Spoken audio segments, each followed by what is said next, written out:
So the work that I'm going to be discussing with you today is really an effort from our parents, and the reason we're able to do this is because of the support that you guys have lent us, both in terms of funding, but also in terms of generously giving samples and whenever we approach you about getting blood samples from your children, you've been able to donate that. I'm going to tell you that story now.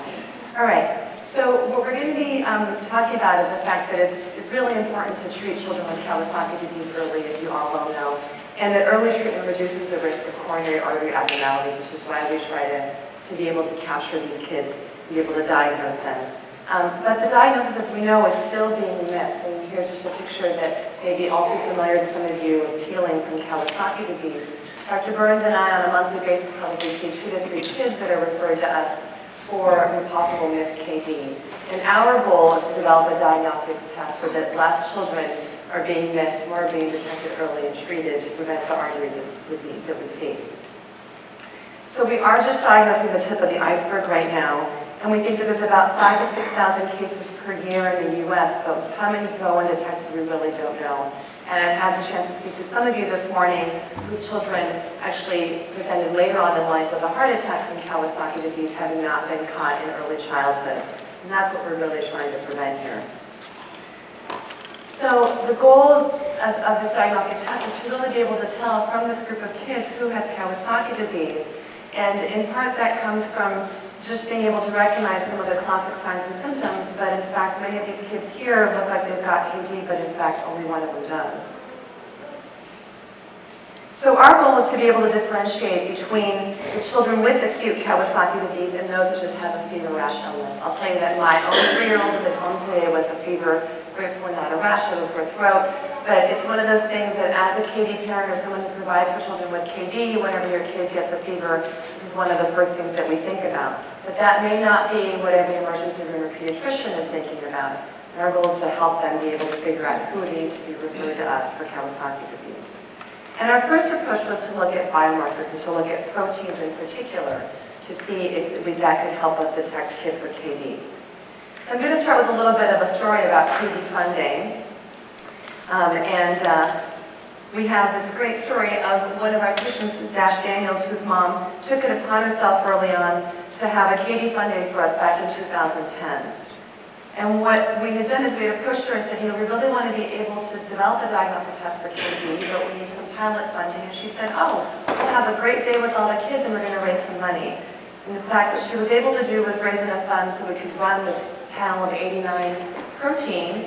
She raised $25,000 for us, and that in 2010 kickstarted a lot of what we have since been able to move forward with.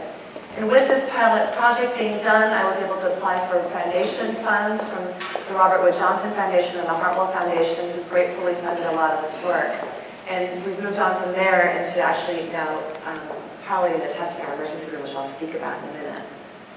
But really what this allowed us to do with just this small pot of money from the beginning was to run different groups of children. And you'll see here in red are the children with Kawasaki disease.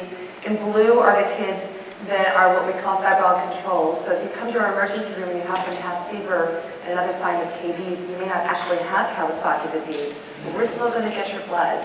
And the reason that that's really crucial is because then we can run the kids with KD against those that don't. And then we ask the computer, can you separate out and detect who has KD? And you can see there on your left, on the big one here, that it's done a pretty good job, only misclassified one patient. And then over on the other side, you can see that it still has a little bit of a harder time, but it was able to really put a lot of the blue kids together and a lot of the red kids together. This was the start of looking at different markers and proteins to say, can we figure out who has KD and who doesn't? And from that work, we were able to find 6 inflammatory proteins that were able to detect KD pretty well. You can see that we've got a good detection rate here with those, that AUC, which is area under the curve, and you'd like to be able to have 100%. You want to have everybody in the box, in the square. We're not doing so bad with just a few analytes, but we thought we really wanted to do a little bit better. And so our second approach to developing a diagnostic test is using what we already have, which is how the kid presents and the blood work that we take on everybody. And so one of the beautiful things about our research center, and one of the visionary things that Dr. Burns had years ago, was to collect really very detailed data about each of your children that have been part of our studies. So So did they have fever? Did they have red eyes and rash? And then also collecting, also very exquisitely, all those different parts of the blood work that we collected. So all the laboratory and then banking samples. And it's being able to do that over the last 10 or 15 years that then we were able to go back into the data bank, grab those samples and say, all right, can the computer algorithm detect between kids that had KD and kids that didn't? And what I'm showing you here is what we developed in partnership with Stanford University. Actually, we have a patent. There's an iPhone app for this. And my goal is to have this on everybody's iPhone in the future, in combination with protein biomarkers, so that when you see your pediatrician or you see that emergency room physician or urgent care physician, they can punch in some data, whether you have red eyes or not, what your white blood cell count looks like, maybe get a couple of other fancy markers and figure out if your kid has a likelihood of having KD. All right, so what we have here is a picture, a snapshot of our website that we've developed so far. And the details are just, is it a female, is it a male, what's your ethnic background? Those are all the data points that we're collecting. And then what you see there on your right-hand side is not yet live, but we'd love to someday be able to have a little icon here of your little app for detecting KD. And that's, I really think, the wave of the future, not only for Kawasaki disease, but for a lot of diseases in pediatrics. We're the first people doing it this way.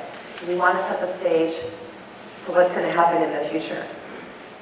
And what I want to show you is what's come of that information.